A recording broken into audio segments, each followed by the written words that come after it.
नमस्कार मेरे दोस्तों आज ही देखने को मिली शाहरुख खान के बेटे आर्यन खान की web series the bats of Bollywood. बहुत ही भव्य स्तर पे इसे शूट किया गया है। ये आर्यन खान की डेब्यू सीरीज कहेंगे इसको, लेकिन इसे देखने के बाद ये बिल्कुल भी नहीं लगता कि ये किसी निर्देशक का पहला काम है। इसको देख के ये बिल्कुल एहसास होता है कि इसने बड़ी ही बारीकी से पहले अपने काम को सीखा है और उसके बाद इसे अंजाम दिया है। पूरी की पूरी वेब सीरीज को 7 एपिसोड में बनाया गया है और सभी एपिसोड करीब करीब 40 से 45 मिनट के हैं।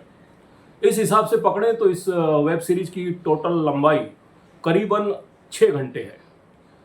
6 घंटे का मतलब हो गया कि आज जो फिल्में बन रही हैं उसके हिसाब से बनने वाली करीब करीब 3 फिल्में, और 3 फिल्मों का लेखन कार्य करना कोई आसान काम नहीं है। इस वेब सीरीज में निर्देशन के साथ साथ एक लेखक का काम भी आर्यन खान ने ही किया है। और इस वेब सीरीज की खासियत यह है कि इसमें कुछ फालतू के कैरेक्टरों के ट्रैक्स जोड़ के उनको अलग अलग इधर उधर जैसे मोस्टली वेब सीरीज में देखा जाता है कि टाइम बढ़ाने के लिए, टाइम पास करने के लिए बहुत से कैरेक्टरों के ट्रैक डाल दिए जाते हैं। कभी वो ट्रैक चल रहा है, कभी ये ट्रैक चल रहा है। इसमें ऐसा नहीं है और यही इस वेब सीरीज की खासियत है। इसमें कहानी पूरी तरह से एक ट्रैक पे चलती है और जो देखने में अच्छा लगता है। कहानी की बात करें तो कहानी बेहद सिंपल है और जिसे बहुत ही सरल तरीके से लोगों के सामने रखा गया है। कहानी है आसमान नाम के एक मिडिल क्लास लड़के की जो फिल्मों में स्ट्रगल कर रहा है, जिसकी मदर कभी फिल्मों में जूनियर आर्टिस्ट या बैक स्टेज पे डांसर हुआ करती थी। काफ़ी स्ट्रगल करने के बाद भी वो फिल्मों में सफल नहीं हो सकी और अब उसका बेटा फिल्मों में आगे आने की कोशिश कर रहा है। घर में आर्थिक हालात ठीक नहीं है, फादर अक्सर बीमार रहते हैं, पैसों की तंगी है। यही लड़का अपनी कोशिशों से एक फिल्म पाने में सफल होता है और उसकी पहली ही फिल्म हो जाती है सुपर डुपर हिट। कहानी में अब असली मोड़ यहां से शुरू होता है। पहली फिल्म हिट होने के बाद उसे बेस्ट एक्टर का अवार्ड भी घोषित किया जाता है और अब फिल्म इंडस्ट्री में जिस तरह का दस्तूर है कि एक हीरो की अगर एक फिल्म हिट हो जाए तो इंडस्ट्री के पूरे प्रोड्यूसरों की लाइन उसके पीछे लग जाती है उसे साइन करने के लिए। एक फिल्म निर्माता जो इंडस्ट्री का बड़ा ही प्रोडक्शन हाउस कहलाता है, सोडा वाला, वो उसे अपनी आने वाली 3 फिल्मों के लिए साइन कर लेता है और उसके बाद इस तरह से उस कॉन्ट्रैक्ट में हमारी कहानी का नायक आसमान बंध जाता है। उसके बाद किसी तरह से उसे फिल्म ऑफर होती है करण जौहर की। जी हाँ, करण जौहर साहब ने इसमें करण जौहर का ही रोल प्ले किया है। उनका अपना एक बड़ा प्रोडक्शन हाउस है, फिल्म में भी वही है जिस तरह का उनका ओरिजिनली वास्तव में प्रोडक्शन हाउस है। करण जौहर भी उसे अपनी फिल्म में लेना चाहते हैं। आसमान के सामने समस्या यह है कि एक तरफ वो कॉन्ट्रैक्ट में बंधा हुआ है, जब तक सोडा वाला की तीनों फिल्में बनकर रिलीज नहीं हो जाए वो बाहर की कोई चौथी फिल्म रिलीज नहीं हो सकती, ना ही वो किसी में काम कर सकता। लेकिन आसमान चाहता है कि किसी भी हाल में उसे करण जौहर की फिल्म करनी है। वो सोडा वाला से रिक्वेस्ट करता है कि मैं वो फिल्म करना चाहता हूं। सोडा वाला उसे मना कर देता है कि तुम ये फिल्म नहीं कर सकते। सीरीज में दिखाया है कि किस तरह से बड़े बड़े प्रोडक्शन हाउस आउटसाइडर लड़कों का कॉन्ट्रैक्ट में बांध के शोषण करते हैं, उनसे गुलामों की तरह व्यवहार करते हैं, उनके कैरियर को खत्म करने की किस किस तरह से साजिशें रचते हैं, पूरी तरह से बेनकाब करके इसमें अच्छे तरीके से उन्हें सामने लाया गया है। किसी तरह से आसमान अपने दोस्त परवेज की मदद से सोडा वाला के कॉन्ट्रैक्ट से बाहर आता है, लेकिन अभी भी उसकी लाइफ सीधे ट्रैक पे नहीं आती है। अब करण जौहर उसे अपनी फिल्म में एक बहुत बड़े स्टार अजय तलवार, जिसका रोल बॉबी देओल साहब ने प्ले किया है, बहुत बड़े स्टार अजय तलवार की बेटी को आसमान के साथ इंट्रोड्यूस करता है या करना चाहता है। लेकिन यह बात अजय तलवार को पसंद नहीं कि उसकी बेटी को करण जौहर किसी न्यू कमर लड़के के साथ इंट्रोड्यूस करे। अजय तलवार चाहते हैं कि उसकी बेटी को रणवीर कपूर या रणवीर सिंह के अपोजिट हीरोइन के रूप में करण जौहर द्वारा लॉन्च किया जाए, लेकिन करण जौहर बार बार अजय तलवार को ये एहसास कराते हैं कि भले ही इसमें हीरो कोई नया लड़का हो, लेकिन ये करण जौहर की फिल्म है और लोग करण जौहर की फिल्मों को करण जौहर के कारण ही देखते हैं। इस तरह से अब ये बात अजय तलवार यानी बॉबी देओल की ईगो को हर्ट कर देती है और वो पूरी साजिशें रचता है कि किसी भी तरह से इस नए लड़के आसमान को करण जौहर की फिल्म से बाहर निकलवा दिया जाए। यही सब चलता रहता है। फिल्म में बॉलीवुड की इनसाइड डार्कनेस का एक और चेहरा लोगों के सामने आता है कि किस तरह एक आर्टिस्ट जेलसी रखते हुए दूसरे आर्टिस्टों का कैरियर तबाह करने के लिए उन्हें फिल्मों से बाहर निकलवाने की साजिश रचते हैं। प्रोड्यूसर सोडावाला और फिल्म स्टार अजय तलवार, इन दोनों की आपसी रंजिश और टर्टी पॉलिटिक्स के बीच में फंस के रह जाता है आउटसाइडर आसमान का कैरियर।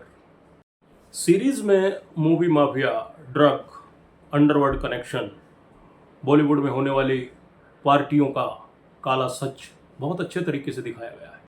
मूवी प्रीमियर और बड़े बड़े प्रोडक्शन हाउस की आपसी लड़ाई और उसके बाद जो साथ में एंगल रखा गया है वो बहुत ही खूबसूरत है। फिल्म में नेपोटिज्म को भी अच्छे तरीके से दर्शाया गया है और सबसे अच्छा एंगल जो इस सीरीज में रखा है वो है दोस्ती। जी हाँ, आसमान और उसका एक दोस्त परवेज, दोनों की दोस्ती के एंगल को बहुत ही प्रभावी ढंग से इमोशनली तरीके से इसमें पेश किया गया है। इसमें दिखाया गया है कि एक नेपो किड को एक समीर वानखेड़े की शक्ल से मिलता जुलता ऑफिसर ड्रग रखने के इल्जाम में अरेस्ट करता है। सब जानते हैं कि इस तरह की घटना आर्यन के जीवन में घटी थी। मेरे ख्याल से इस घटना को इस तरह से इस सीरीज में जगह देना कोई जरूरी नहीं था। आर्यन को अब इस घटना को अपने दिमाग से निकाल देना चाहिए और इस तरह से फिल्म या सीरीज में समीर वानखेड़े को पब्लिसिटी देना, उनके नाम को बढ़ावा देना, बार बार दर्शकों के दिमाग में उनका चेहरा डालना कोई ज़रूरी नहीं है। दूसरी एक और घटना जो मुझे बहुत ख़राब लगी, मेरे ख्याल से वो भी अगर इसमें नहीं होती तो ज़्यादा अच्छा था। बॉबी देओल की फैमिली को इसमें दिखाया गया है। उनकी पत्नी का रोल किया गौतमी कपूर ने, एक उनकी बेटी जो कहानी की नायिका है और उनका एक बेटा। उनके बेटे को फिल्म में या इस सीरीज में एक सीन में, अभी मुझे कहने में भी बड़ा अजीब लग रहा है तो आप सोचिए कि देखने में कितना अजीब लगा होगा। शाहरुख खान इंडस्ट्री के वो महान कलाकार हैं जिनकी फिल्मों को अक्सर पूरी की पूरी फैमिली एक साथ बैठकर देखती है। मुझे नहीं लगता, मुझे कोई भी फिल्म ऐसी याद नहीं है जिसमें शाहरुख खान की किसी भी फिल्म में अश्लीलता, नग्नता या डबल मीनिंग डायलॉग मैंने कभी देखा हो। नहीं, कभी भी नहीं। जितनी भी फिल्में शाहरुख खान साहब ने अपने जीवन में की हैं सब बेहद साफ सुथरी और ऐसी हैं जिन्हें आप पूरी फैमिली के साथ बैठकर देख सकते हैं। लेकिन आर्यन खान द्वारा बनाई गई ये वेब सीरीज ऐसी नहीं है। इसे आप अपनी फिल्मों, अपनी फैमिली के साथ बैठ के नहीं देख सकते। हर सीन में, करीब करीब सीनों में गालियों की भरमार है और एक सीन तो ऐसा है जिसे आप फैमिली के साथ बैठ के देखना पसंद ही नहीं करेंगे और देख ही नहीं पाएंगे। फिल्म में दिखाया है कि बॉबी देओल का बेटा जो कैरेक्टर प्ले कर रहा है वो अपने रूम में घुसकर सरेआम किस तरह से हस्तमैथुन करता है। ये दिखाना कोई ज़रूरी नहीं था। अगर आप बॉलीवुड की सच्चाई को लोगों के सामने ला रहे हैं तो ऐसा कोई ज़रूरी नहीं है कि इस तरह की चीज़ों को भी पर्दे पे उतारा जाए। इस तरह की चीज़ें आप अपनी बहन के साथ, माँ के साथ, बेटी के साथ बैठ के नहीं देख सकते। इस तरह की ये हस्तमैथुन जैसी घटिया सीन, इस तरह की सीक्वेंस को एडिटिंग में हटाया जा सकता था, क्योंकि ऐसी ये शॉर्ट, ऐसे सीक्वेंसेस, ऐसा नहीं है कि शाहरुख खान या गौरी खान की आंखों के सामने से नहीं गुजरे हों। अगर वो चाहते तो वो भी इन्हें एडिटिंग में हटा सकते थे। इनके ना रहने से कोई कहानी पे कोई असर नहीं पड़ता, ये कहानी का कोई पार्ट नहीं है। लेकिन फिर भी यंग जनरेशन है, आर्यन खान, और boss is always right. Series में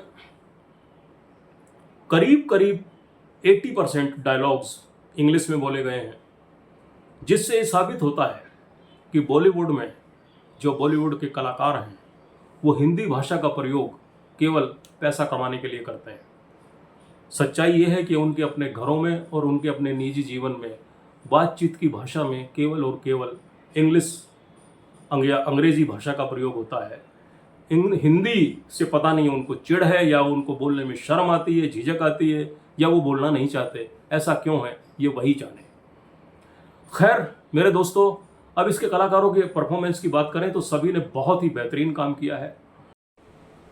मेरे दोस्तों, नेगेटिव पॉजिटिव ये पॉइंट्स सभी फिल्मों में, सभी सीरीज़ में होते हैं। मेरे ख्याल से इसकी एक आध कमियों की ओर ध्यान ना देकर आप सीरीज़ का मज़ा ले सकते हैं। फैमिली के साथ बैठ के ना देखना चाहें तो इसे अकेले में देखें और इसका मज़ा लें। कौन सा आपको इसे देखने के लिए सिनेमा हॉल में या थिएटर में जाना है, आपके अपने घर में आपके नेटफ्लिक्स पे ये अवेलेबल है। देखिए, मज़ा लीजिए। Okay, have a good day. नमस्कार।